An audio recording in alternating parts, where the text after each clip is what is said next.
صاحب مدارک نے لکھا کہ آقا کریم علیہ السلام کے وصال کے 3 دن بعد ایک عربی ایک دیہاتی دور دراز سے سفر کر کے حضور کے روضہ انور پہ حاضر ہوا۔ آرزوؤں کا جہاں آباد کیے وہ کہاں سے چلا اور کشاں کشاں سفر کرتا ہوا یہاں آ پہنچا۔ شہر مدینہ میں پہنچتے ہی کسی نے اسے بتایا کہ حضور تو رحلت فرما گئے، تو وہ بہت زیادہ صدمے سے دوچار ہوا، اور اس کی کیفیت یہ تھی کہ وہ حضور کی قبر انور پہ آ گیا اور قبر انور کی مٹی لے کر کے اپنے سر پہ ڈالتا ہے اور ساتھ روتا ہے، اور اس نے دردناک اشعار کہے: اے وہ مقدس ذات جو اس سرزمین میں دفن ہے، میں آپ کی بارگاہ میں معافی مانگنے آیا ہوں۔ تو وہ یہ عرض کرتا ہوا روتا ہوا وہاں فریاد کر رہا تھا کہ میں تو معافی کے بغیر جاؤں گا نہیں۔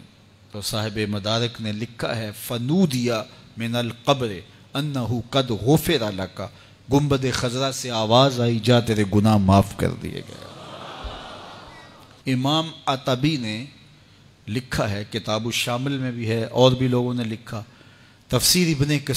ابن کثیر مکی کی بڑی معتبر تفسیر مانی جاتی ہے، اور بہت سارے مکاتب فکر کے لوگ اس پر متفق ہیں۔ اور بھی لوگوں نے لکھا ہے کہ حضور کے وصال کے کچھ عرصہ بعد امام عتبی کہتے ہیں کہ میں حضور کے روضہ انور کے قریب بیٹھا تھا کہ ایک شخص آیا اور اس نے حضور کی بارگاہ میں گناہوں کی بخشش اور مغفرت کا سوال کیا، اور اتنی ضد کی کہ جس طرح کوئی اڑی کر جاتا ہے تو اس طرح وہ بہت زیادہ ضد کرتا تھا اور بار بار کہتا تھا: یہ تو مستغفرا لذنبی، میں اپنے گناہوں کی بخشش و مغفرت کے لیے آیا ہوں اور اس کے بغیر نہیں جاؤں گا۔ تو وہ اس طرح بات کر رہا تھا۔ تو امام عتبی کہتے ہیں کہ وہ چلا گیا تو میری آنکھ لگ گئی، جب آنکھ لگی تو حضور کی مجھے زیارت نصیب ہوئی، اور آقا کریم نے فرمایا: قم یا عتبی، اے عتبی اٹھو اور اس عرابی کو، اس دیہاتی کو تلاش کرو، اور جب تمہیں مل جائے فبشرہ بالجنہ، میری جانب سے جنت کی بشارت دے دو۔ تو وہاں جود ہے، عفاف ہے، وہاں آج بھی رحمت کا باڑا بٹ رہا ہے، انوار برستے ہیں، اور جو وہاں جاتا ہے وہ حضور کی بارگاہ میں جو عرض کرتا ہے آنے والے کی فریاد سنی جاتی ہے۔ حضرت امام احمد بن حنبل، حضرت امام شافعی اور حضرت امام اعظم ابو حنیفہ علیہم الرضوان، ان تینوں کا قول یہ ہے کہ جو کوئی حضور کے روضے پہ جائے، ادب سے سلام پیش کرے، ہاتھ باندھ کے کھڑا ہو۔ ہمارے حناف نے کتابوں میں لکھا ہے: یاقف کما یاقف المصلی،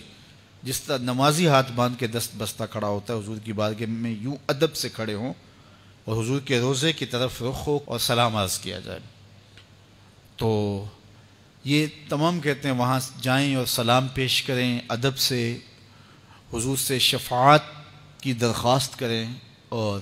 کہیں کہ ہم حضور کے روضے کی زیارت کر کے آئے ہیں۔ لیکن امام مالک، امام دار الہجرہ، وہ فرماتے ہیں جب کوئی حضور کے روضے پہ جائے تو یہ نہ کہے کہ میں حضور کے روضے کی زیارت کر کے آیا ہوں، وہ یہ کہے میں حضور کی زیارت کر کے آیا ہوں،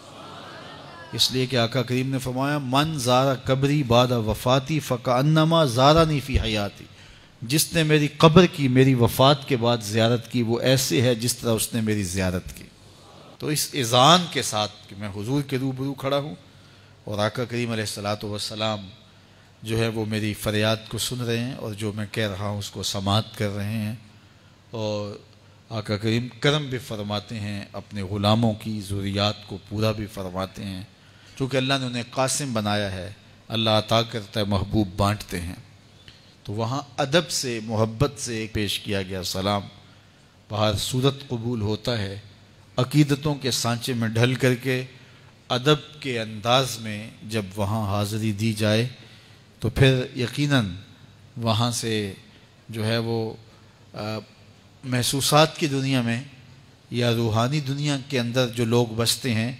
وہ یہ کیفیات پاتے بھی ہیں اور دیکھتے بھی ہیں کہ وہاں سے کتنے انوار بٹ رہے ہیں۔